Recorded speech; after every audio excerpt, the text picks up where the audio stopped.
Tendre Père, nous revenons encore en ces débuts de semaine, lever nos actions de grâce. Seigneur, notre gratitude, notre reconnaissance envers toi, le Dieu fidèle, juste, le Dieu capable, le Dieu tout-puissant, le Dieu d'amour, le Dieu de paix, le Dieu incomparable, immuable, insondable, l'omnipotent, l'omniprésent, l'omniscient, qui est semblable à toi dans les cieux, qui est semblable à toi sur la terre, qui est semblable à toi sous la terre.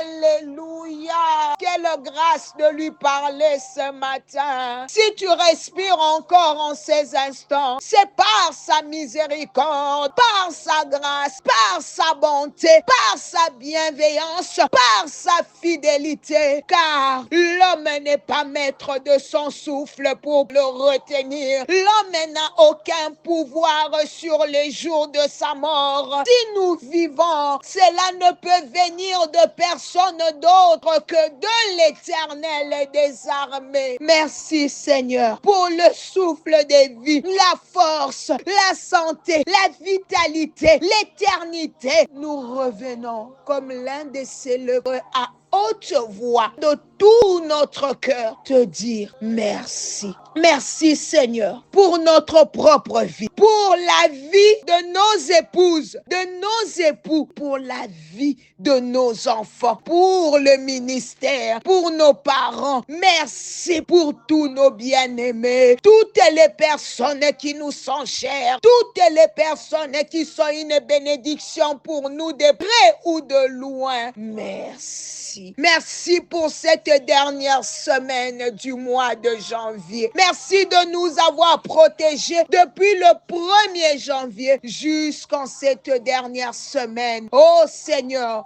Matondo, merci pour tout. À toi la gloire, à toi la louange et l'adoration. Notre Dieu, notre roi, le seul et l'unique que nous aimons, Rabboni, le maître de nos vies. Gloire te soit rendue. Bien-aimés, tournons nos Bibles dans les livres de Matthieu 9, 36 à 38. La Bible déclare, voyant la foule, il fut ému de compassion pour elles, parce qu'elles étaient languissantes et abattues, comme des brebis qui n'ont point de berger. Alors il dit à ses disciples, la moisson est grande, mais il y a peu d'ouvriers. Est-ce que tu peux souligner ça? La moisson est grande, mais il y a peu d'ouvriers. Priez donc les maîtres de la moisson d'envoyer des ouvriers dans sa moisson. Acclamons pour le Seigneur. Acclamons pour la parole. Gloire au Seigneur. Alléluia. Bien-aimés, l'évangélisation nous aide à participer à l'œuvre de l'Éternel. Il dit,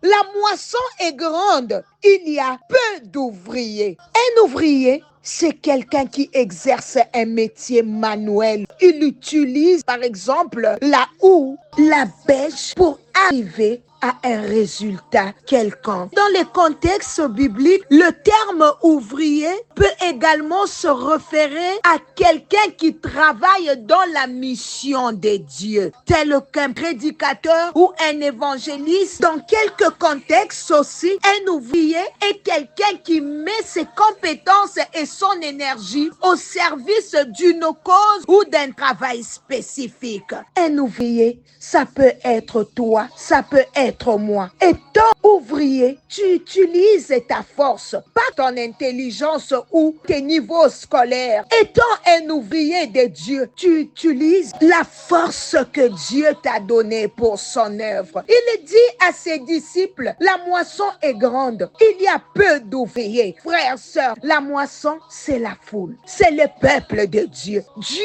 a comparé les hommes à cette moisson. La foule que nous voyons aujourd'hui, la foule qui nous entoure, ces gens sont accablés, qui sont fatigués par leur fardeau, des gens qui sont fatigués par le fardeau de leur péché.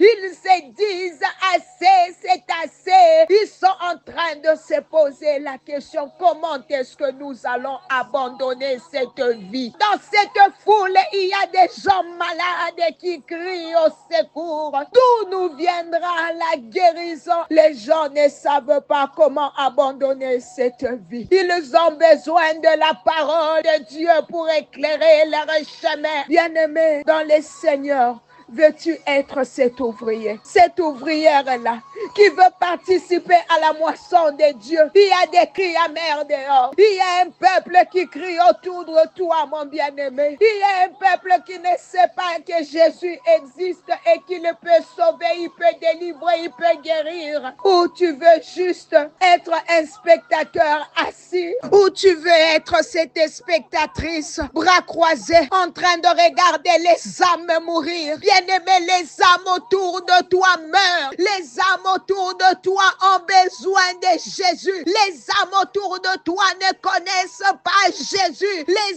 âmes autour de toi n'ont pas encore découvert la vérité. Ils n'ont pas encore découvert ce que Jésus peut faire. Ils n'ont pas encore découvert qu'il peut transformer. Ou tu veux juste être là de regarder les autres en train de labourer, à préparer les terrains qui sont en train de s'aimer. Tu ne veux pas être parmi ces gens-là qui sont pour la moisson. Nous voyons plusieurs personnes qui sont les premières à ne pas vouloir s'aimer, disant que c'est beaucoup de travail. Dieu a besoin de ses serviteurs qui vont participer à la récolte. La récolte, c'est sauver les âmes. Cette moisson, c'est parler de l'évangile du Seigneur. Bien-aimé, les gens autour de toi sont en train de périr lentement, de perdre de la vitalité. Et Jésus a compassion. Bien-aimé, le plus grand cadeau qu'on peut offrir à un homme, c'est Jésus. Tu as offert beaucoup de choses à tes amis, tes frères, à tes sœurs, mais il y a un cadeau que tu n'as jamais donné, Jésus. Pierre a dit, je n'ai ni or, ni argent, mais ce que j'ai, je te le donne. Qu'est-ce que Pierre avait? Jésus. Bien-aimé, Jésus, c'est le meilleur cadeau. Cet homme devant Pierre n'avait besoin que de Jésus. Tu penses que l'argent est tout ce qu'on peut donner? Non. Tu penses que l'argent est la solution à tout le problème et la clé du bonheur? Non, tu te trompes.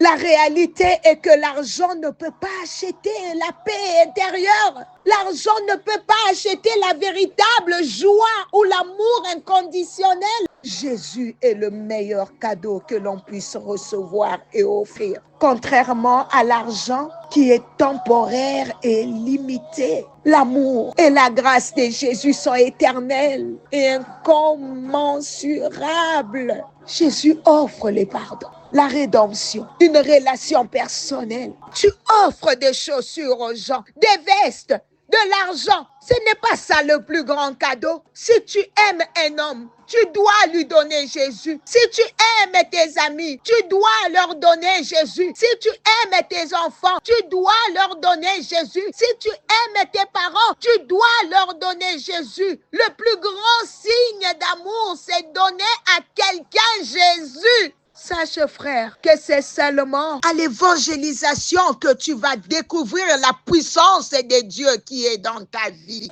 En lisant cette écriture, je me suis dit, Jésus lui-même est capable de faire l'évangélisation, de gagner les âmes. Il a créé le monde par lui-même. Personne ne l'a aidé. Mais pourquoi, quand il s'agit de la moisson, il nous sollicite? Il dit, la moisson est grande, mais il y a peu d'ouvriers. Bien-aimé, crois-tu que Dieu est incapable de terminer cette moisson? Penses-tu que Dieu est dans l'impossibilité de descendre et de faire cette moisson? Si Dieu nous a inclus, c'est parce qu'il veut que nous participions à son œuvre divine. Dieu nous honore en nous donnant l'opportunité de collaborer avec lui pour répandre la bonne nouvelle et peupler le royaume des cieux. Dieu t'a donné l'opportunité d'être béni. Dieu t'a donné l'opportunité d'aller de l'avant et de comprendre des choses. Réponds à cet appel avec joie et dévouement, sachant que nous travaillons main dans la main